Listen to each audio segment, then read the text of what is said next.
Are you willing to accept Christ's invitation to know Him more intimately, love Him more intensely, and follow Him more closely, and then go out into the world and live His good news? If you say yes, then you could be the 13th apostle. Join Dan Duddy and Tom Caffrey, the odd couple of Catholic radio, as they ride the radio waves 2 by 2 to share the goodness, beauty, and truth of Jesus Christ and His church. And now, ladies and gentlemen, the 13th apostle. The age of martyrs is not yet over. So, to those who experience martyrdom today, you are not forgotten. Are you prepared to become a martyr, red or white? Welcome back, friends, to another episode of the 13th Apostle, where we explore the good, beautiful, and true of the Catholic faith and the Catholic Church and the challenges of being Catholic, the challenges of being Christian.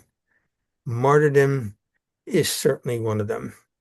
This is Tom Caffrey, and I welcome you again, our station WQPHradio.org.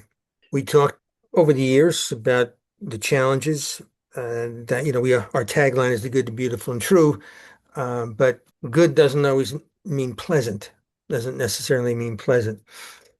And so we have as our guest in this episode is Brian O'Neill, who is a repeat guest. It must mean he was pretty good the previous time. And that previous time was about his new enterprise website, Saints Tombs, SAINTSTOMBS, saintstombs.com. A very interesting website. The title says a lot. Certainly doesn't say it all. Otherwise, there would be no reason to open the website link.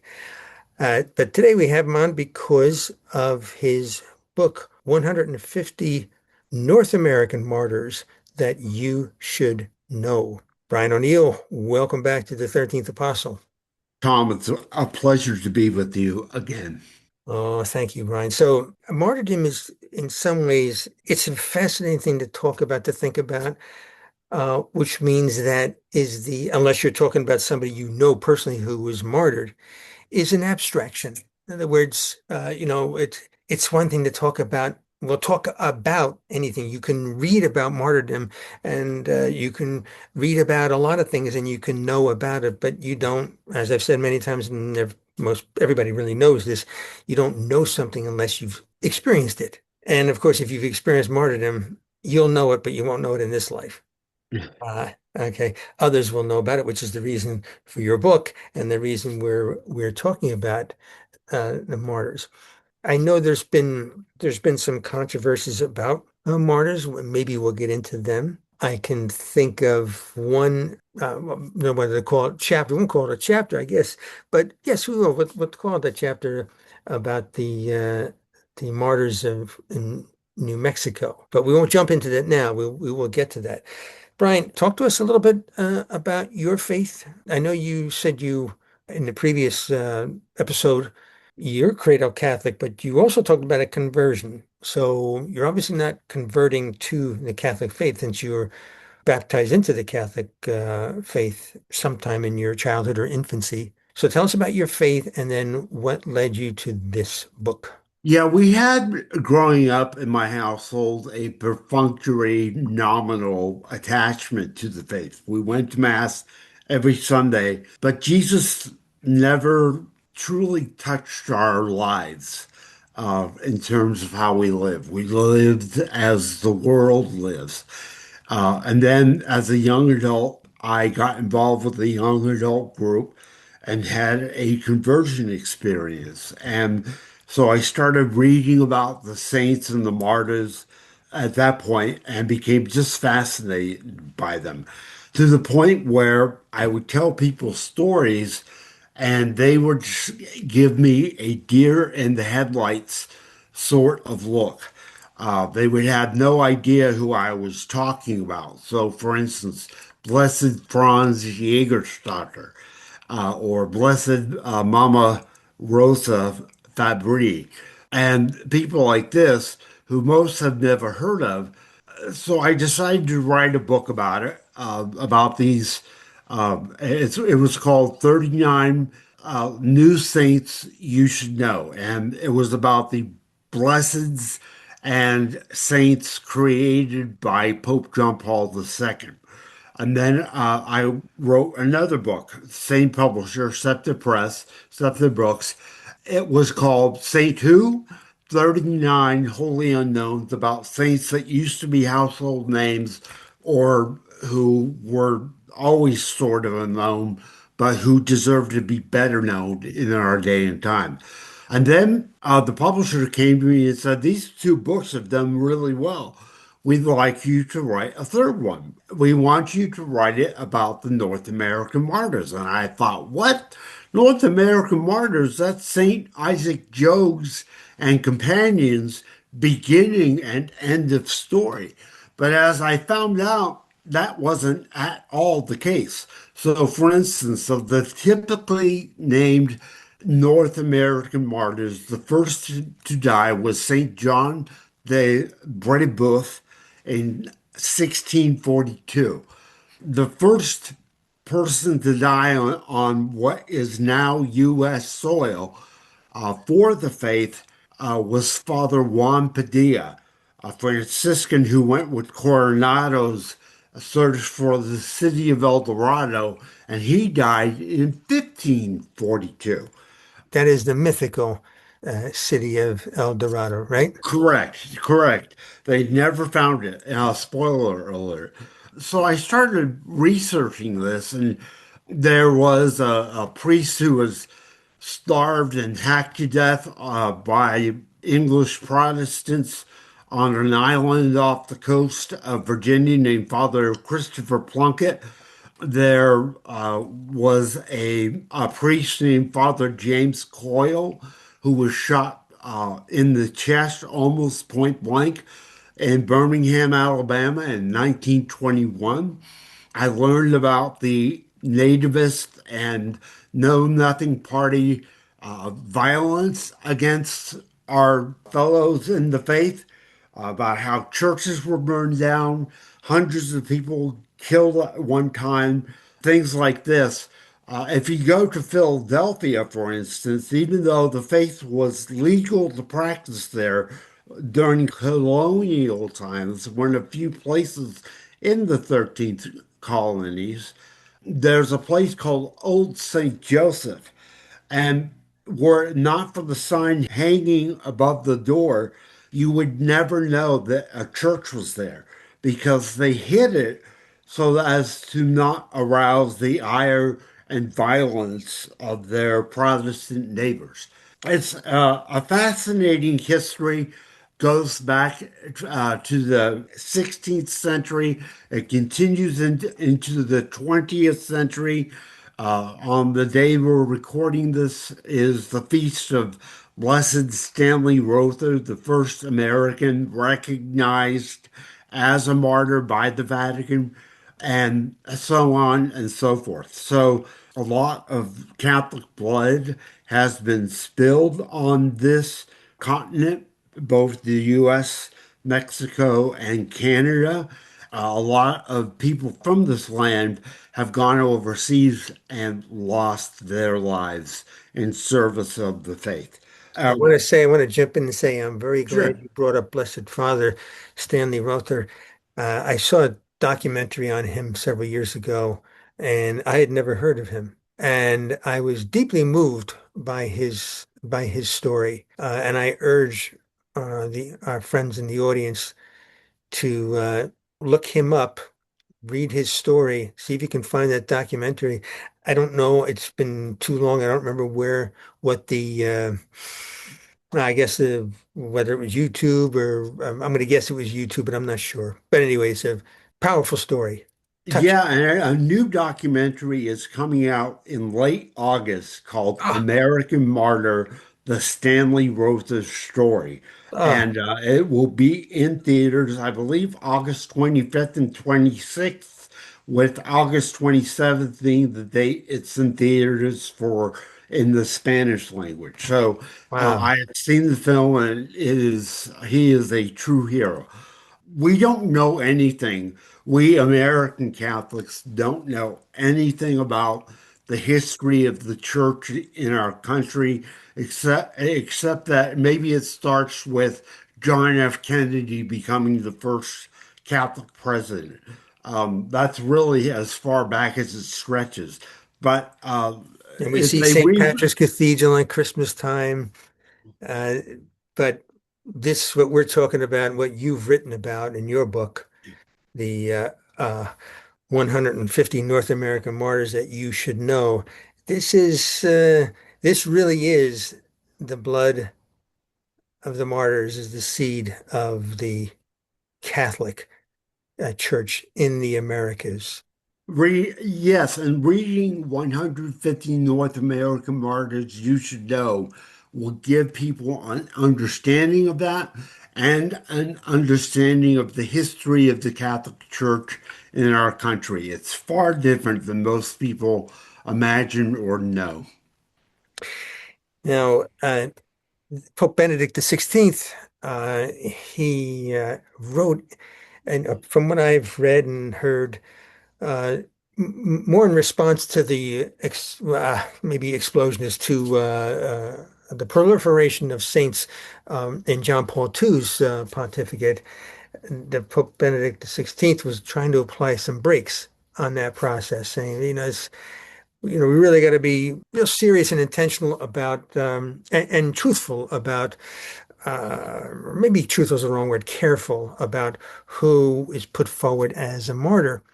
And he said, the martyrs of the past and those of our time gave and give life. And he really was emphasizing the shedding of blood, the red martyrdom. But to do so freely and consciously.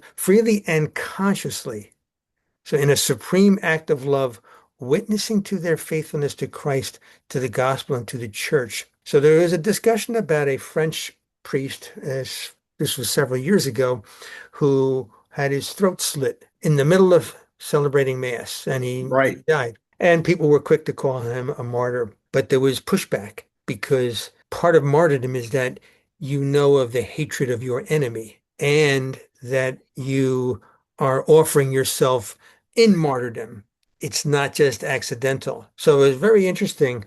Well, his namesake predecessor, Pope Benedict, not the 16th, it is necessary not only to ascertain the odium fidei, or the hatred of the faith on the part of the killer, but also irrefutable proof of readiness for martyrdom, such as outpouring of blood and of its acceptance by the victim. So it's now some people could say that's splitting hairs. Others would say, well, obviously, others would say no. We got two popes, both named Benedict, saying that a lot of people are killed for their beliefs. Are they all are, but they're not.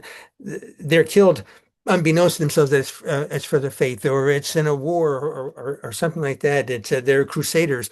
Were all the crusaders martyrs? No, that's hard to believe because you've got the Fourth Crusade, which was Christian against Christian in Constantinople, and that is what brought the fall of Constantinople and gave us when we get to Byzantium, and then it becomes Islamic. So I thought it was very interesting to read in some of our historical documents what's involved, what's entailed to being a martyr. The martyr doesn't have any say in this, right?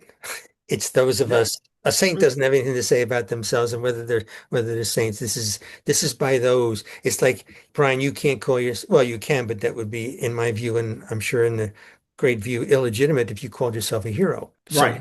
Somebody else could call you a hero. So this is where we get with, okay, what is it? What does it mean?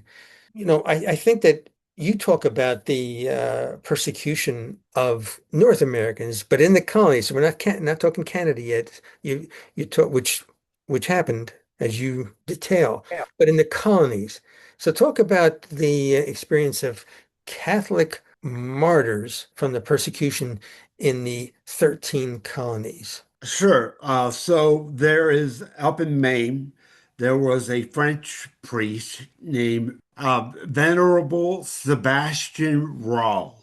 He was a chaplain or he ministered to the Penobscot and the British, and he was Scott Indians in Maine.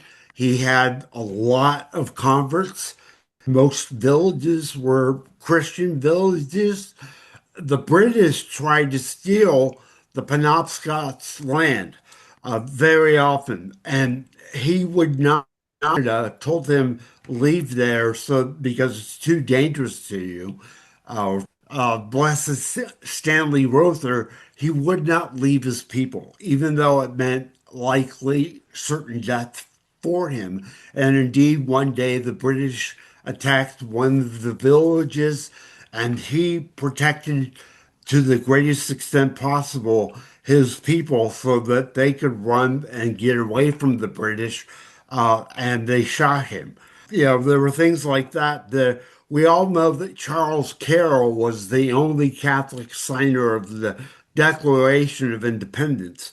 He was from Maryland. Everyone thinks Maryland was the Catholic colony, but it wasn't, because it started off as being a place of freedom of religion, but then more Protestants moved in than there were Catholics, and they said, you can't hold office, you can't hold land, you can't educate your children in the way you want to. So Charles Carroll, the signer, he was sent by his dad to Paris to get a Catholic education.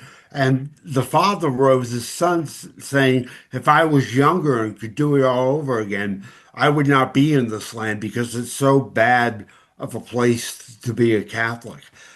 So there was tremendous persecution, and then in the 1800s, you would think with freedom of religion it would be all right, but there were the school controversies in places like Massachusetts and Philadelphia, where the bishops were asking the school board to not make Catholic students read the Protestant Bible and have Protestant religious classes. And that was interpreted as as us Catholics, trying to take the Bible out of school, where it's a different situation we have now. And in any event, so they rioted, the Protestants did, burnt down churches, people were killed, just bystanders, not people taking part in the riots or trying to defend against them. They were, slaughtered. In the 1850s, in Louisville, Kentucky, there was a large population of German Catholic immigrants.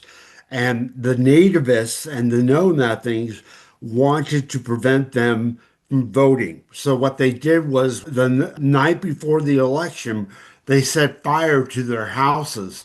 And if people didn't perish in the flames, if they made it out alive, they were shot or hacked to death, which is pretty effective voter suppression. I think you'll agree.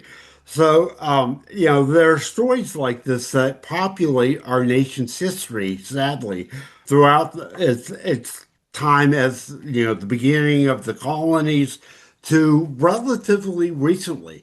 The KKK was founded after the Civil War.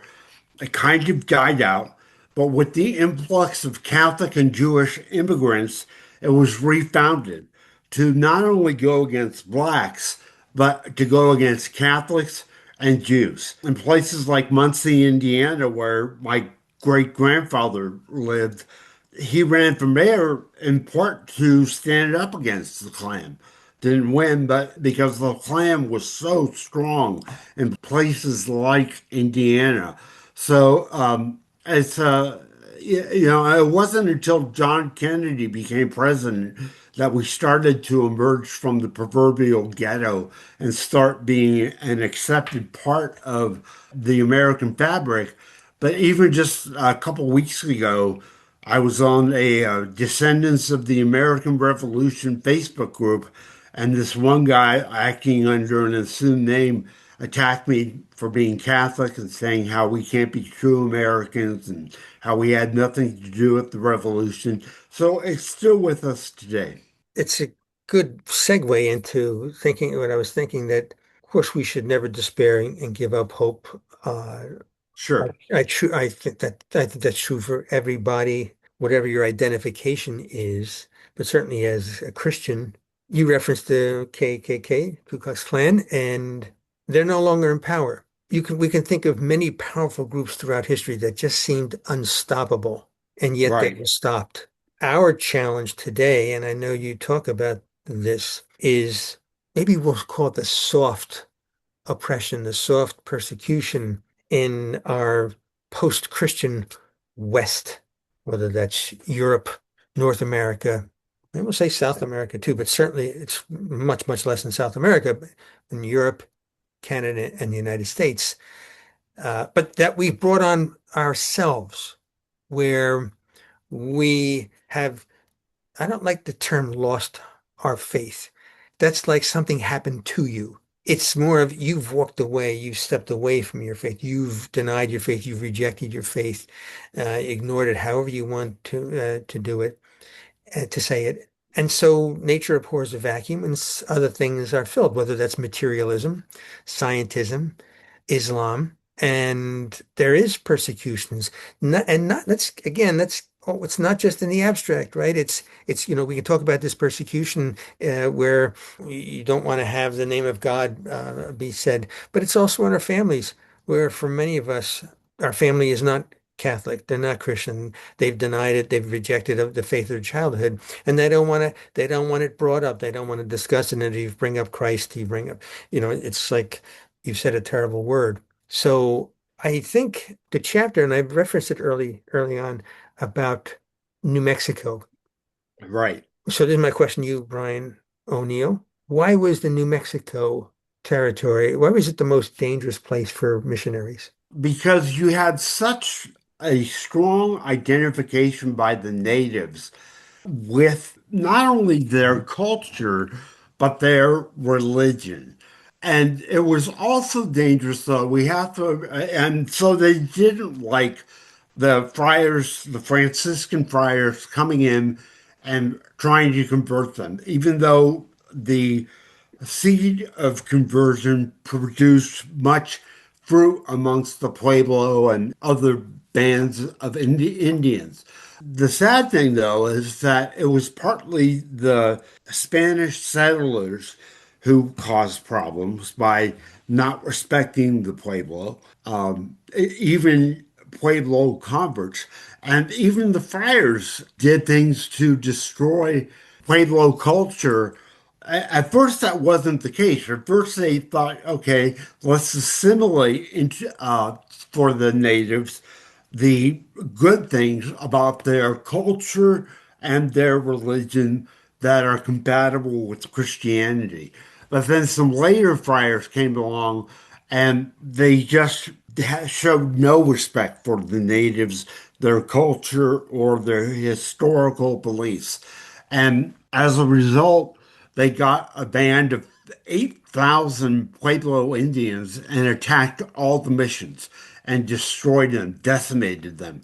And they not only killed the friars, but they also killed those Indians who had converted and who refused to join the rebellion. There was a little fault on each side, but the long and short of it is that hundreds of Christians died in this revolt. What strikes me as kind of funny is that one of the statues in Statuary Hall in Congress is the leader of this revolt. I'm not sure that we should be honoring him in that way, but that's what happened. Uh, so often with oppression, then there's a violent reaction to oppression. We can think of in our own country. I mean, at one time, women didn't have the right to vote, couldn't hold a bank account, a checking account, and there was no violent reaction to that, but there was a strong reaction to that. It took a long time, and then there's still a lot of animosity under the heading of feminism. Sure. Of course, blacks from Africa, enslaved, they certainly revolted. And I think of Catholic experience the in Spain when they were wresting Spain back from the Moors, from the Muslims. It went a little bit back and forth there a couple of times, and their forced conversion of the Jews. And if needed, that's when the Inquisition started. So if you need a little more pressure, the Inquisition, but you were going to be either evicted from Spain without any of your belongings, or you were going to convert. And that the term for that was the Reconquista, to reconquer Spain. And that was done by Catholics. That was done by, sponsored by the King and Queen of Spain. So it's kind of like, again, the Spaniards, what they did to the Pueblos, some of the Pueblos, the violence. I mean, it was repeated. That violence was repeated. And last thing I'll say in this is early Islam, many Christians converted to Islam for the same reason that hundreds of thousands of Jews converted to Christianity in that converso, the forced conversion, in the lands that were mostly Christian or significantly populated with Christian before Muhammad. Why did those lands become part of Islam, we say? And same reason. If you don't join us, we'll kill you, or you're going to lose all your property. There were martyrs, but there were many, many more people who converted. Absolutely. So, like my theology mentor often said, and I've often said in his honor, it's complicated. It is. But faith is what we're called to demonstrate, to witness. So I think your book is a witness to that. It's very interesting stories in there, and I urge our audience to get a copy of. Ryan, say the title of the book. Sure. 150 North American martyrs you should know. And there's actually one of the chapters is dedicated to a woman who I believe was a martyr in Boston. At the Massachusetts connection. All right. Brian O'Neill, another good conversation. You got to Indeed. keep churning out the books. We'll continue to have these conversations. So, friends in the audience, you heard the title of the book, 150 North American Martyrs That You Should Know. Author is Brian O'Neill, O apostrophe capital N. I should have said capital O, but that's a given, isn't it? Capital N as in Nancy, E-E-L. Brian, thanks so much. Thank you, John. It's been my pleasure and an honor. WQPHradio.org. Friends, up next is The Angelus, followed by your prayer intentions. Thanks for your support, as always. Marianne, Jean, and James. Can't do it without you. God bless all. God bless you, Brian. God bless you, Tom. Thank you. Thank you for listening to The 13th Apostle with Tom Caffrey. Tom's website is faithpilgrims.com or email trcaffrey@faithpilgrims.com. How about you? Will you be the 13th Apostle?